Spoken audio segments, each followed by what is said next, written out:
Hello friends, welcome back to our channel Honors English. Today our topic is My Last Duchess by Robert Browning. Robert browning ने बहुत सारे dramatic monologue लिखे हैं। उनकी ये जो पोएम माई लास्ट डचीज है उसे भी इन्होंने ड्रामेटिक मोनोलॉग में लिखा है। ड्रामेटिक मोनोलॉग के अंदर एक व्यक्ति बोलता है और दूसरा उसकी बात सुनता है, लेकिन वो कोई रिप्लाई नहीं देता है। तो इस तरह से इस पोएम के अंदर एक किंग है जिसका नाम है ड्यूक ऑफ फेरारा। वो जो फेरारा का ड्यूक है उसके पास एक दूसरे पड़ोसी राज्य से एक मैसेंजर आता है और वो जो मैसेंजर आता है वो उसे कहता है कि जो दूसरे राज्य के राजा है वो अपनी लड़की की शादी तुमसे करना चाहते हैं। तो वो जो किंग होता है वो उसे अपनी प्राइवेट गैलरी में लेके जाता है और वहाँ पर एक लेडी की पोर्ट्रेट दिखाता है और यहीं से हमारी पोएम माई लास्ट डचीज शुरू होती है। That is my last duchess painting on the wall. यह मेरी लास्ट डचीज है जो कि इस दीवार पर पेंट की गई, यानी कि जो दीवार पर चित्र है वो मेरी लास्ट डचीज का है। Looking as if she were alive, इसकी तरफ देखो ऐसा लग रहा है कि यह जीवित खड़ी है। I call that piece a wonder, मैंने कहा कि यह जो पीस है यानी कि यह जो तस्वीर है वो कमाल की है। Now Fra Pandolf hand worked busily a day, अब इस पेंटिंग पे फ्रा पेंडाल्फ ने पूरा एक दिन लगाया, यानी कि इस पेंटिंग का पेंटर फ्रा पेंडाल्फ है। एंड देयर सी स्टैंड्स, और अब वो यहाँ पर खड़ी है, यानी कि वो इस पेंटिंग के अंदर खड़ी है। Will please you sit and look at her, वो जो किंग है वो मैसेंजर को बोल रहे हैं कि तुम कृपया करके बैठ जाओ और इस पोर्ट्रेट की तरफ देखो।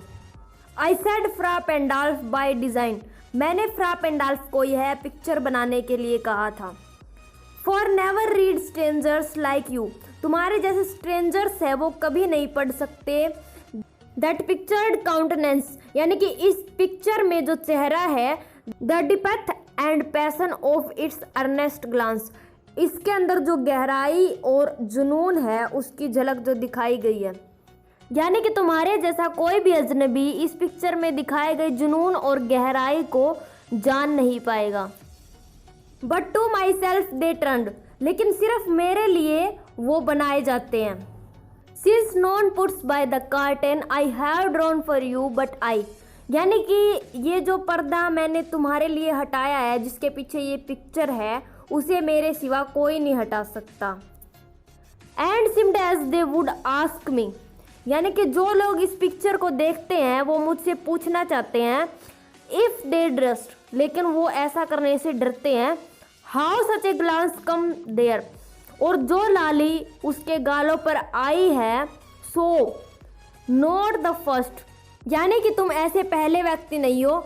Are you to turn and ask this, जो कि तुम मुझसे यह पूछना चाहते हो। Sir it was not her husband's presence only, sir ये केवल उसके हस्बैंड की प्रेजेंस की वजह से नहीं है कि उसका हस्बैंड वहाँ पर खड़ा हो जब वो पिक्चर बनवा रही थी। Called that spot of joy into the duchess cheeks, जो कि खुश होने और शर्म आने के कारण डचीज की गालों पर लाली आई हुई है। परहैप्स, शायद फ्रा पेंडाल्फ चांस्ड टू से, फ्रा पेंडाल्फ ने उसे कुछ कहा होगा, यानी कि उसे कुछ कॉम्प्लीमेंट दिया होगा। हर mental lapse over my ladies wrist too much, कि तुम्हारे इस शॉल ने तुम्हारी कलाई को कुछ ज़्यादा ही ढक रखा है।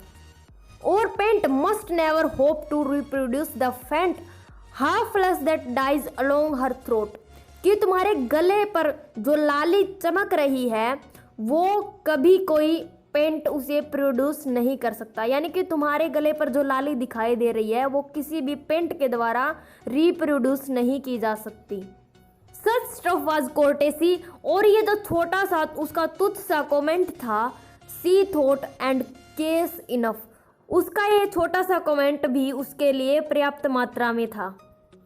For calling up that spot of Joy, और उसकी खुशी का उसके उत्साह का यही एकमात्र कारण था कि जो उस फ्रा पेंडाल्फ ने छोटा सा कमेंट उसके ऊपर किया था।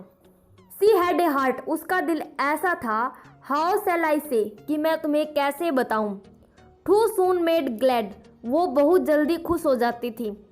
टू ईजीली इम्प्रेस्ड, और वो बहुत आसानी से इम्प्रेस हो जाती थी। सी लाइक्ड whatever, वह उसे ही पसंद कर लेती थी। सी लुक्ड ऑन, जिसे वह देखती थी, यानी कि वह जिसे देखती थी वह उसे ही पसंद करने लग जाती थी। And her looks went everywhere, और वो किसी न किसी जगह पर किसी न किसी को देखना चाहती थी। सो फ्रेंड्स, हमारी हाफ पोएम कंप्लीट हो चुकी है। हम इसे नेक्स्ट वीडियो के अंदर कंप्लीट करेंगे, क्योंकि यदि इस वीडियो को मैं इतना लंबा बनाऊंगी तो आप भी बोर हो जाओगे और मैं भी बोर हो जाऊंगी। इसीलिए हम हमारी नेक्स्ट वीडियो के अंदर इसे कंटिन्यू करेंगे।